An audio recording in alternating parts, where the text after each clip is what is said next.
While we don't know yet all the details in this latest tragic shooting, we know that too often our schools and communities are being devastated by gun violence.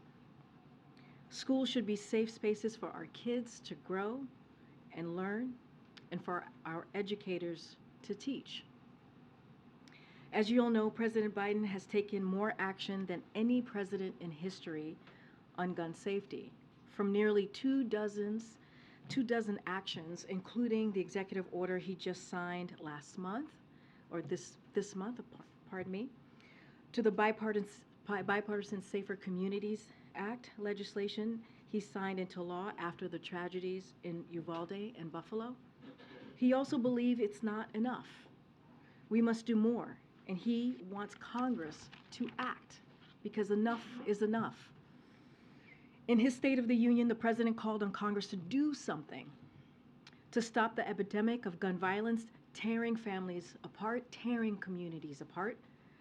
How many more children have to be murdered before Republicans in Congress will step up and act to pass the assault weapons ban?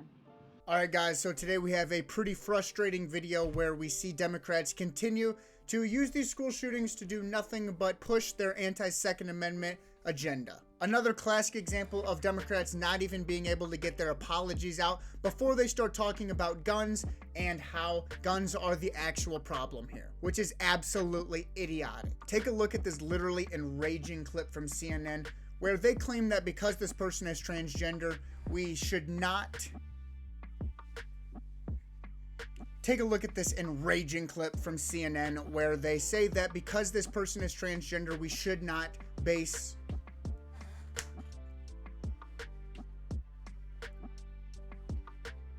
Take a look at this literally enraging clip from CNN where they try to say that we shouldn't be judging this person just based on them being transgender, when we already know that these people are literally famous for handing out labels and generalizations about any crime that white people commit. So yeah, just take a look, guys. It's absolutely enraging. The police are identifying the shooter as a trans woman, would actually be a trans man. So there's sort of a misidentification there, but this is all new. I'm just wondering, the identity of being a transgender person and also being identified as a woman, does this pose any sort of difference or difficulty for police, because it's not typically a woman, regardless of how they're identifying? So there are a couple of things here that are different and that we are going to have to talk about and delve into. Right. So each of these cases is always going to have a particular difference, right? Whether it's someone is angry at their father or someone had something happen at the school. And this is a unique case, and we have to be sensitive about it to the extent that Audrey Hale identified as a woman. We do not see mass shooters who are female, especially in particular school shooting murderers. This is actually, I think, the first time that I can remember. I know I was on air yesterday stating the same. And so that uniqueness is obviously going to go to only one part of this, right? Each of these school shootings has motive and means. Motive goes to the particular person. What's their mental health situation? What happened at the school? Why did they choose that target? As Andrew was saying, what clues did they leave behind? What was their community seeing? And then the means. And then that's when you get the connectivity, right? That's when you start to see these are all starting to look the same, right? I sort of think now, like, we don't own guns in this country. Guns own us at this stage. And this is where we have to now focus on an important part of an agenda, which includes mental health, protecting our kids, fortifying schools, but also the connectivity, which is a certain kind of gun. Look, pronouns do not kill children, right? People with guns kill children, and it's going to be a distraction in our coverage and keep us from what we now know, which is each of these cases has a similarity more than any difference. Yeah, and police are identifying the shooter as a trans person, just so you know, right? Just so you know, and you're right, it shouldn't matter the pronoun, but it is something that is different and people are discussing, and I think we should discuss it, also be sensitive about it, but it is an important part of the conversation. I'm just waiting for these idiots to realize that banning guns is not going to make guns go away. It's just going to absolutely pump The illegal trading market. These people are criminals. Criminals break the law. They do not follow the law. Just because you ban a gun doesn't make them impossible to get. It just means that street dealers are going to start making a lot more money selling guns, and the overall process of purchasing a gun is going to go absolutely in the toilet. All of the checks and balances that we currently have in place when we buy through a licensed dealer will absolutely be gone. These people refuse to see the full picture, and why just outright banning guns is not the answer. We need to address mental health first before we get anywhere near gun. No gun has ever jumped up into someone's hands and said, you know what we're doing today? We're going to shoot up the fucking school. That's what we're going to do.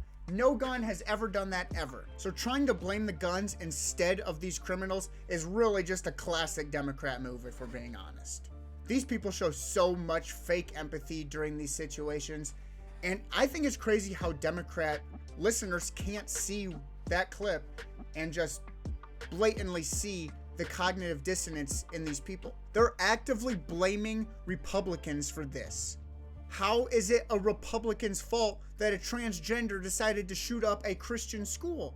Perhaps we should be looking at this as a hate crime against Christians. Because you know damn well if the roles were reversed, the Democrats would try absolutely everything they could to try to drive a narrative like that. One more example of how the left has absolutely lost their loving minds over this. A tweet from a NBC freelance reporter who tweeted out this.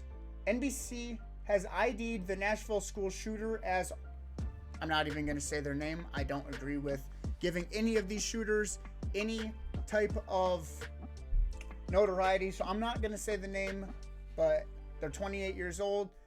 They identify as transgender and they had no previous criminal record.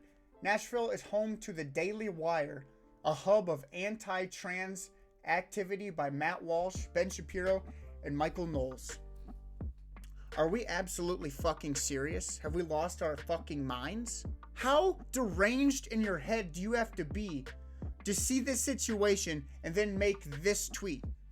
But it makes perfect sense because he did delete it. I obviously understanding that what he said was completely ridiculous. But well, you know what they say? Everything on the internet lasts forever, and that is the case with this. I know that I can guarantee you that the Daily Wire had absolutely nothing to do with a transgender deciding to shoot up a school. And to suggest that is absolutely sickening. In the end, there is absolutely nobody to blame besides the person who carries out the crime, not the guns, not anyone in their community, nobody else besides the person who pulls the trigger. And the fact that Democrats can't see it that way is seriously telling to how smart those people are. That is all I got for today. If you enjoyed the video, please hit that like and subscribe button. If you didn't, please let me know what I can do better in the comments. Peace.